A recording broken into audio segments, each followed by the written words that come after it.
Hey friends, welcome back to X to Infinity. Today we'll solve a simple but important question from Class 8 Maths Chapter 1, Rational Numbers.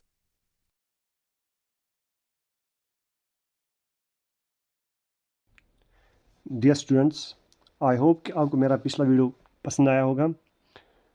आज मैं आपके लिए लाया हूँ एक बार फिर से एक नया क्वेश्चन।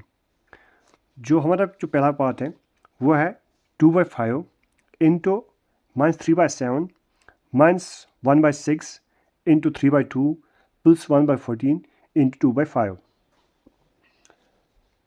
जैसे कि आप लोग देख पा रहे होंगे डियर स्टूडेंट्स, यहाँ पे जो हमारा क्वेश्चन है, यहाँ पे 3 टर्म्स दी गई है, टर्म फर्स्ट, टर्म सेकंड और टर्म थर्ड।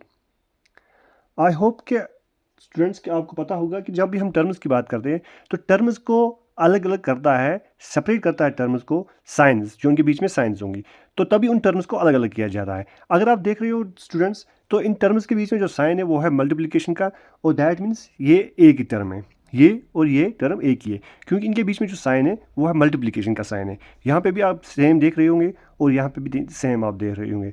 तो दिस मीन्स कि ये जो है यहाँ पे 3 टर्म्स दी गई है। सबसे पहले हम क्या करेंगे, हम इन टर्म्स को लाइक टर्म्स जो होंगे जिनके बीच में कोई लाइक डिजिट होगा उनको अलग करेंगे, और जो अनलाइक होंगे उनको अलग करेंगे। फॉर एग्जांपल हमारे पास जो दिया गया है 2/5, अगर आप देख रहे होंगे 2/5 यहाँ पे भी कॉमन है और इस टर्म में कॉमन है, तो हम इनको एक साइड लेंगे और जो अनलाइक टर्म्स होंगे उनको हम दूसरी साइड लेंगे। 2/5 इंटू -3/7, तो ये हुआ हमारी ये पहली वाली टर्म। तो अब यहाँ पे हमने देखा 2/5 कॉमन है, तो अब यहाँ पे 2/5 कॉमन है तो हम इसको इस साइड ले आएंगे, तो प्लस 1/14 इंटू 2/5।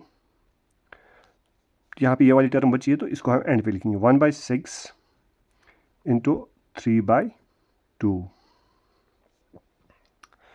उसके बाद अगर आप देख रहे होंगे तो इस टर्म में 2/5 कॉमन है, तो इस टर्म में 2/5 जो है कॉमन है, तो 2/5 को हम जो है इसको हम कॉमन लेंगे।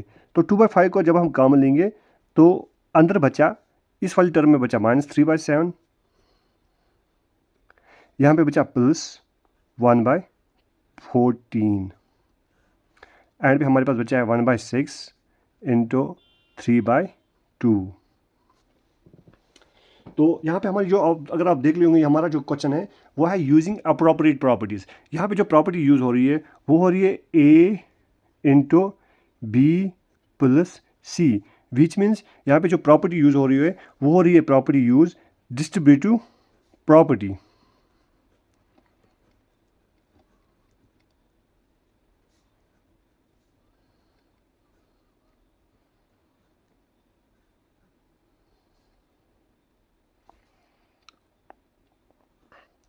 इसके बाद हमें पता है जब भी हम डिस्ट्रीब्यूटिव की प्रॉपर्टी किसके बराबर होती है, A into B plus C होती है, is equal to A into B plus A into C. इसके बाद जो हम लेंगे हम 7 और 14 का जो है एलसीएम लेंगे, यानी टेकिंग LCM ऑफ 7 एंड 14 वो बराबर होती है, हमें पता है 7 और 14 का LCM जो होता है वो बराबर होगा 28। आई होप कि आपको LCM निकालना आता होगा, अगर नहीं आता होगा तो let me show you LCM कैसे निकालते हैं। 7 और 14 का हम जो है LCM लेंगे, 7 1s are 7, 7 2s are 14, 2 1s are 2। तो यहाँ पे अगर LCM देख रही हो और 7 2s are 14, यहाँ पे जो हमने LCM लिया हमने 7 और 14 का हमने LCM लिया। 7 और 14 का हमने जब LCM निकाला तो हमारे पास निकला 7 2s are 14, वो हमारे पास निकला 14। हमें पता है जब भी हमें LCM 14 आता है तो हमें क्या करना होता है, डिनोमिनेटर में हमें क्या आना चाहिए, बोथ टर्म्स में हमें डिनोमिनेटर में आना चाहिए 14। तो उसका मतलब है हमारे पास तो 2/14 सेम ऐसे ही रहेगा इंटू -3 डिवाइड बाई 7। 7 को हम क्या मल्टीप्लाई करें वो हमारे पास 14 आएगा, तो यानी 7 2s are 14, तो विच मीन्स हमें डिनोमिनेटर में 2 मल्टीप्लाई करना पड़ेगा, और सेम यही 2 जो है न्यूमरेटर में भी मल्टीप्लाई करने पड़ेगा। इसके बाद प्लस 1/, तो 14 के बदले 14 ही आएगा, 14 1s are 14 into 1 same, -1/6 into 3/2 same, ऐसे ही चलता रहेगा। तो मैं डियर स्टूडेंट्स, मैं थोड़ा लॉन्ग मेथड में जा रहा हूँ क्योंकि मैं हर एक स्टेप जो है क्लियर करके चल रहा हूँ, तभी ये थोड़ा लॉन्ग जाएगा। 2/5 और जो भी आपके डाउट्स होंगे आई थिंक कि वो मेरे इस मेथड से जो है आपके सारे डाउट्स जो होंगे वो क्लियर होंगे, तभी मैं थोड़ा लॉन्ग मेथड यूज़ कर रहा हूँ।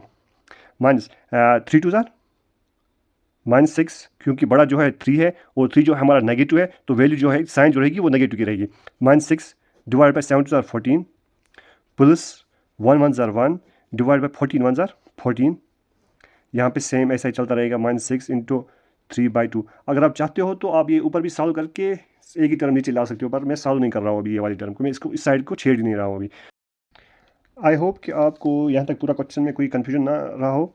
तो इसके बाद हम क्या करेंगे, हमारा जो नेक्स्ट स्टेप होगा, अगर आप देख रहे होंगे तो यहाँ पे जो 14 जो है दोनों टर्म्स में कॉमन है, तो यहाँ पे हम 2/5 को ऐसे लिखेंगे इंटू यहाँ पे अगर आप देख पा रहे होंगे तो 14 कॉमन है, तो हम 14 को ऐसे ही 14 लिखेंगे, ऊपर लिखेंगे -6 प्लस 1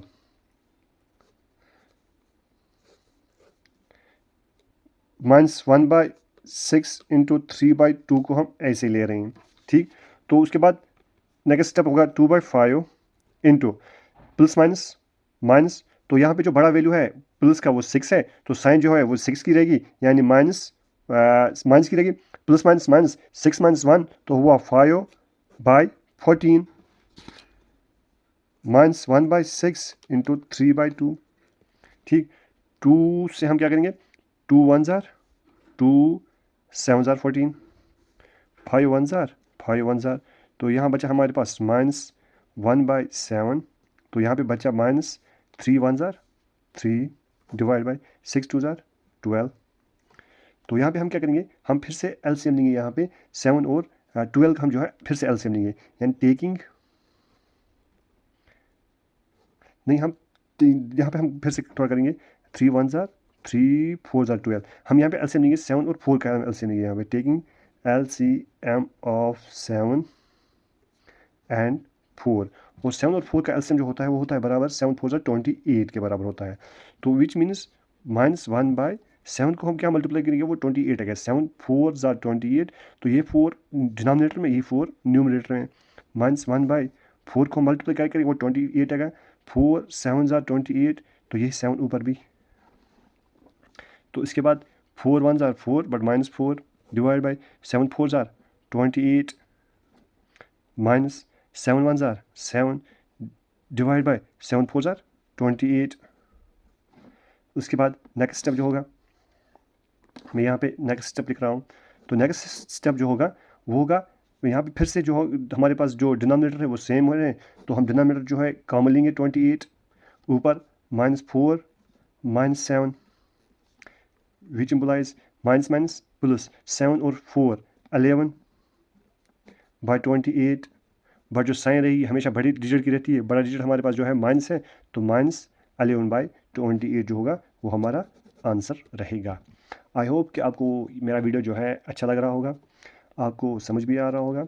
अगर आपको मेरा वीडियो अच्छा लगे, आपके डाउट्स क्लियर हो रहे हैं, तो प्लीज़ मेरे चैनल को सब्सक्राइब कीजिएगा और कमेंट भी। Thank you.